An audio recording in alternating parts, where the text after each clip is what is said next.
लोकशाही मराठीच्या विनंतीनंतर सुद्धा नगरसेविका किंबहुना जुहूच्या स्थानिक नगरसेविका मराठीतून काही बोलायला तयार नव्हत्या। भाजप नगरसेविका सुधा सिंग मराठीतून उत्तरच देत नाही अशी परिस्थिती आज सकाळी पाहायला मिळाली। खरं तर मुद्दा होता जुहूचा। जुहू बीच स्वच्छते संदर्भातला मुद्दा लोकशाही मराठी यांनी सातत्यानं आम्ही लावून धरलेला आहे। आता मात्र जुहू बीच स्वच्छ होत असताना या सगळ्या विषयी बोलण्याकरता म्हणून सुधा सिंग यांना विनंती करण्यात आली। त्यावेळी जुहू बीचच्या स्वच्छतेवर हिंदीतून बोलणाऱ्या सुधा सिंग, अगदी भरभरून हिंदीतून बोलणाऱ्या सुधा सिंग मराठीतून बोलण्यास मात्र तयार नव्हत्या। एक दोन वाक्यानंतर त्यांनी फोन कट केल्याचं पाहायला मिळालं। त्यानंतर मात्र मुद्दा असा उपस्थित होतोय, जर मराठी येत नसलेल्या रिक्षा आणि टॅक्सी चालकांवर कारवाई होत असेल, परवाने रद्द होत असतील, तर मराठी न येणाऱ्या नगरसेवकांवर काय कारवाई होणार असा सवाल आता उपस्थित केला जातोय। त्यांचं नगरसेवक पद रद्द केलं जाणार का, तसा प्रस्ताव मनपात पारित केला जाणार का, अशी ही चर्चा आहे। नेमकं काय घडलंय ऐकूया। तुम्ही मराठीत नाही का बोलू शकत? मराठी संवाद साधू नाही शकत? बोल सकते हैं लेकिन गलत शब्द बीच बीच में गलत हो जाए तो उसका मतलब नहीं है प्रयत्न मैडम। करायला काय हरकत आहे? कारण आपण रिक्षावाल्यांना टॅक्सीवाल्यांना जर सांगतोय मराठी बोललं पाहिजे, नाही बोलता आलं तर परवाने रद्द होणार। 100% पाहिजे, मग 100% मग पाहिजे। मुंबईच्या नगरसेवकांना मराठी आलंच पाहिजे। हो 100% मॅडम। सारे बातमीदार हो सगळे मराठीमध्ये आहे, तर मराठीमध्ये बोलते ना। बोला ना। हा तर काय आता बोला तुम्ही। तेच मी तुम्हाला विचारते, तुम्ही तुमचा मुद्दा मराठीत बोला, तुम्हाला जे काही म्हणायचंय जुहू विषयी। कारण मला असं म्हणायचंय, कारण मराठी जर आपण रिक्षा टॅक्सीवाल्यांना कंपल्सरी करतोय, नाहीतर परवाने रद्द करतोय, तर मुंबईतले महाराष्ट्रातले प्रश्न। मैडम हमारी बात, अभी आपने सिर्फ जुहू बीच साफ सफाई स्वच्छता अभियान मध्ये तुम्ही मला बोलले, तुम्ही मला बोला ना, मग मराठीत बोला। रिक्षा मुद्दा संपूर्ण किनारा कधीपर्यंत स्वच्छ होईल काय वाटतंय तुम्हाला?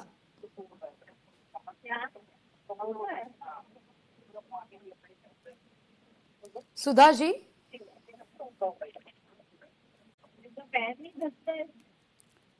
सुधाजी माझा आवाज व्यवस्थित पोहोचतोय तुमच्यापर्यंत?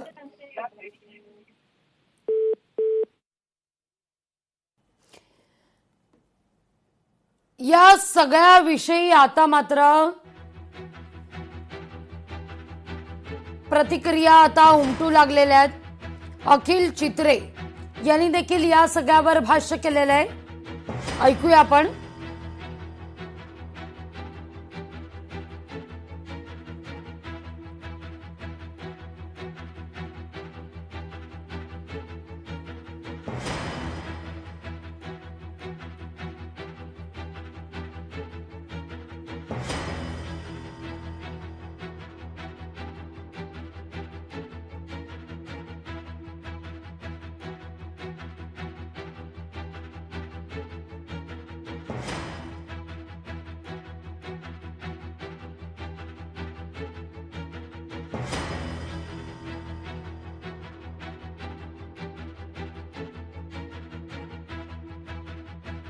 सगळ्या संदर्भात अखिल चित्रे यांच्याशी देखील आम्ही संवाद साधलेला होता। त्यांनी कदाचित सुधा सिंग या मुंबई मनपाच्या नगरसेविका आहेत याचा त्यांना विसर पडला असावा अशी प्रतिक्रिया दिलेली आहे। भाजप नगरसेविका सुधा सिंग यांचं मराठीतून उत्तर नाहीये।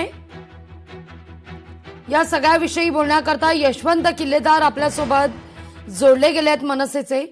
नमस्कार किल्लेदारजी, स्वागत आहे तुमचं लोकशाही मराठीमध्ये। खरं तर जुहू बीच गेले अनेक दिवस स्वच्छ होत नव्हता.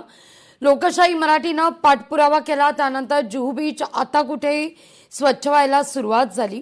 या सगळ्याविषयी स्थानिक नगरसेविका यांच्याशी आम्ही संवाद साधत होतो. सुधा सिंग त्यांचं नाव आहे. तेव्हा त्यांनी हिंदीतून बोलायला सुरुवात केली. मी त्यांना विनंती केली की तुम्ही मराठीतून या सगळ्याविषयी अभिव्यक्त होऊ शकता का, बोलू शकता का. तेव्हा मात्र नेमकं काय घडलं हे मी तुम्हाला ऐकवते, त्यानंतर तुमची प्रतिक्रिया घेते. ऐकूया. तुम्ही मराठीत नाही का बोलू शकत? मराठी संवाद साधू नहीं शकत?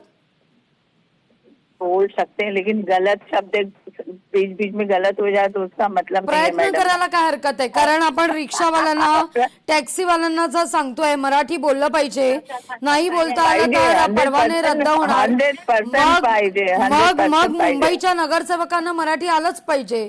हो 100% मॅडम.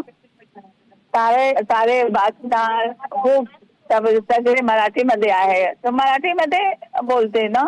बोला ना. हा तर काय आता बोला तुम्ही. तेच मी तुम्हाला विचारते, तुम्ही तुमचा मुद्दा मराठीत बोला. तुम्हाला जे काही म्हणायचंय जुहू विषयी, कारण मला असं म्हणायचंय, कारण मराठी जर आपण रिक्षा टॅक्सीवाल्यांना कंपल्सरी करतोय, नाहीतर परवाने रद्द करतोय, तर मुंबईतले, महाराष्ट्रातले प्रश्न. मैडम मैडम मैडम हमारी बात. अभी आपने सिर्फ जुहू बीच साफ सफाई स्वच्छता अभियान मध्ये तुम्ही मला बोलले, तुम्ही मला बोला. बोला ना, मग मराठीत बोला. रिक्षा मुद्दा. संपूर्ण किनारा कधीपर्यंत स्वच्छ होईल काय वाटतंय तुम्हाला?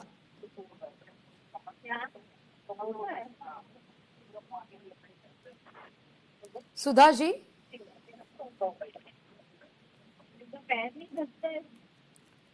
सुधाजी, माझा आवाज व्यवस्थित पोहोचतोय तुमच्यापर्यंत? यशवंतजी, तुम्ही ऐकलं असेलच नेमकं काय घडलं. बोलायला तयार नाहीयेत त्या. नाही, ह्याच्यामध्ये काय आता त्यांच्याकडे तुमचा आवाज पोहोचलाय किंवा नाही, की त्यांनी मुद्दाम कट केला आहे, तो त्याच्या खोलवर त्याची माहिती जास्त त्याला माहिती. परंतु एक विषय असा आहे की एकीकडे आपण टॅक्सी असो, रिक्षावाले असो, त्यांना महाराष्ट्रात, मुंबईत तुम्हाला जर व्यवसाय करायचा असेल तर मराठी अनिवार्य केलेली आहे आणि ती करायलाच हवी, ती आमची मागणी आहे. त्याप्रमाणे ते होतही आहे. पण दुसरीकडे मुंबई महानगरपालिका, जी मुंबईची महानगरपालिका, त्याचा कारभार संपूर्ण मराठीत चालतो, संपूर्ण कारभार. तर तिथे जे लोकप्रतिनिधी जातात सभागृहात, त्या सभागृहात जाणाऱ्या लोकप्रतिनिधींना मराठी आलंच पाहिजे अशा पद्धतीचा एखादा कायदा होणं गरजेचं आहे.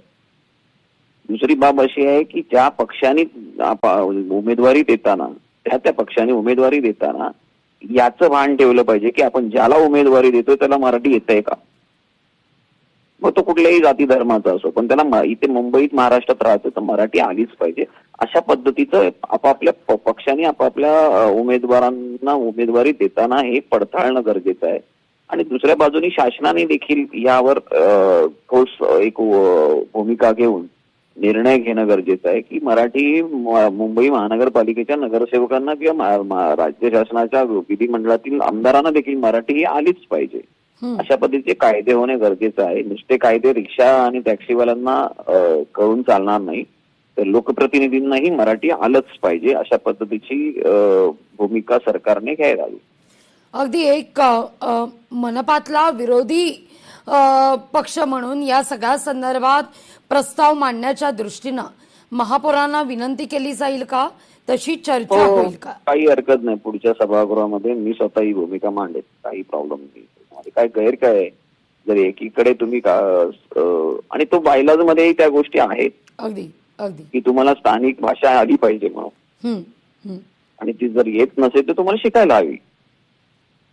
तुम्हाला कोणी असं काही फासावर लटकवत नाही की तुम्हाला आत्ताच आली पाहिजे, पण तुम्ही शिकायचा प्रयत्न तर केला पाहिजे. खरंय. ती इच्छा तर दाखवली पाहिजे. नाही तर नुसतंच पक्षांनी पाठवलंय म्हणून जायचं आणि थोंब्यासारखं बसायचं, याला अर्थ नाहीये. तुम्हाला इथे सभागृहात आलाय तर तुम्हाला मराठी आली पाहिजे, कारण तुम्ही कारभार सगळा मराठीतून चालतो, तो तुम्ही ऐकता, तुम्हाला मराठी कळते. याचा अर्थ असा होतो की तुम्हाला मराठी कळते म्हणून तर तुम्ही ते सगळं ऐकत असता, कारण तो मराठीतून कारभार होत असतो. म्हणजे तुम्हाला कळते तर तुम्हाला बोलता पाहिजे, तुम्ही तो प्रयत्न करायला हवा. अगदी अगदी खूप खूप धन्यवाद आमच्याविषयी संवाद साधलात त्याबद्दल. या सगळ्याविषयी निश्चितच आपण सभागृहात प्रस्ताव मांडण्याच्या दृष्टीनं पावलं उचलू अशी ग्वाही मनसेचे यशवंत किल्लेदार यांनी लोकशाही मराठीशी बोलताना दिलेली आहे. लोकशाही मराठी ऐका, पहा, जागरूक रहा.